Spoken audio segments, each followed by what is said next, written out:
Hello, this is James from the PlayStation blog, and I'm here with Graham from Studio Liverpool, and we're here to talk about WipEout 2048, which is on the NGP. And Graham, let me say, I'm personally so excited there's a WipEout title coming to NGP. But for those readers and those viewers who perhaps a bit younger don't remember the original games, what exactly is the WipEout DNA? Well, it's a really good question, and it was good to hear you're excited about WipEout 2048 as well. The guys and girls at Studio Liverpool, I know it's a really exciting version of the game, and I think the DNA really for this brand new WipEout, which is coming on a brand new platform, which is what Studio Liverpool's always been about, really, is showing great launch titles. And we have kind of a brand new concept for this. The game itself is going to be set 37 years from now, at the dawn of the sport of anti-gravity racing. So this is really almost, the very first WipEout chronologically that's going to appear.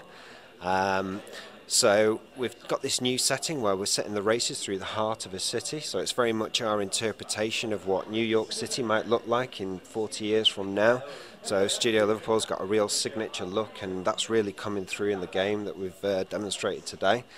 And this has given us the opportunity to really sort of try new elements of gameplay. The city itself's built on 3 levels, so very much at the ground floor where you're going to be racing. It's a contemporary architecture around you, the look and feel of a contemporary city that you're familiar with.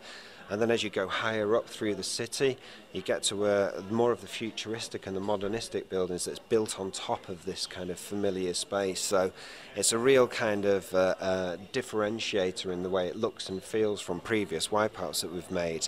And of course it's not all about the look as well, it's all about the gameplay. And one of the things that we've found is that the tracks are wider.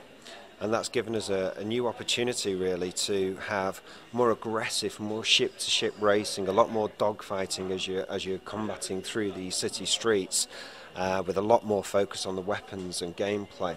So it's given us the new DNA has given us the new setting has given us a real sort of new feel for the game itself, while still being very true to the WipEout DNA of being all about speed, all about real graphical power and showcase graphics. So we think we're getting there with that one. It's quite good.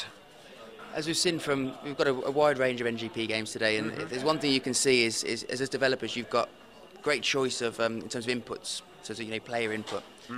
How's WipEout 2048 going to be controlled?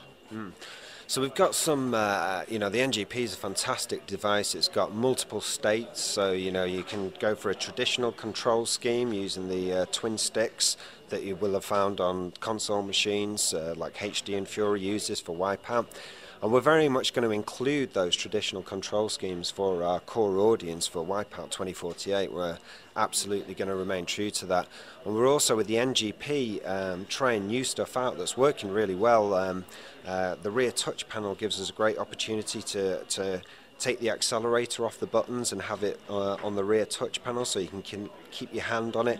It'll accelerate forward. We're going to use the front touch panel on the right hand side to fire the weapons, and the front touch panel on the left hand side to absorb them, and then use air brakes as well. So we've got a real nice feeling. I think players that are new to WipEout actually really enjoy this control mechanic. Traditional players go very much for the traditional WipEout control scheme, which is great too. So we're trying a multitude of different inputs out to different effects on the gameplay, which is great. So it's a really good device. There's also planning to use the microphone, so you're going to be able to voice activate your weapons by shouting in fire into the microphone and send off missiles and so on. So we're going to use all the range of inputs that the NGP has to offer, and so far that's working out really well. The gyros as well, to accelerometers to tilt and steer, fantastic, really responsive. And with WipEout as well, because the ship's designed to kind of float on the surface of the track, it works. The tilt steering works really nicely, as opposed to if you've got a vehicle with wheels, because you can really feel it nosing into the corners. So we're utilising pretty much a lot of the key features of the NGP. It's working out very well for the game. One thing we haven't seen so much of, but which you're adding in, is sort of cross-platform play. We've demonstrated today, we've got the PlayStation 3 version of HD Fury, which is a fantastic game as well. and we have this running in the same online head-to-head race as an NGP as well on a HD Fury track. So you can, have the full experience. We can have multiple NGPs versus multiple PS3s or any combination therein. And on the NGPs, we can actually use not only the old control schemes, but you can also use the new control schemes we talked about earlier against the PS3, and it still balances out really well. So there's more details to come on this feature in terms of how it's going to work in the final game. We'll probably be announcing those towards E3, but it's really come together and working very well. And like you say, the potential for the power that PlayStation Network has to link the multiple platforms to deliver our experiences is just awesome, and hopefully WipEout's the first one to show it, but there'll be quite a few to follow, I think. Personally, I suppose as a developer and as a gamer, really, which of the features of NGP do you think sort of stands out? Do you think it's gonna be used the most? I think it's in terms of one standout feature. I think it's definitely the graphical wow that you get from the device. The sheer horsepower that it has is the first thing that draws people in, and what we've noticed is that it really is on a par with pretty much our full console games as well. The actual features itself, I think its social and connected nature, I think that's going to be the key to what's going to make it so appealing going forward, and how games use it.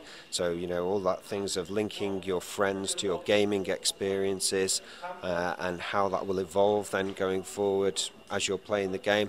I think those are the key areas really that are going to sort of make a big difference for NGP and for our games on NGP. So it's that social connected nature of the games that are really important.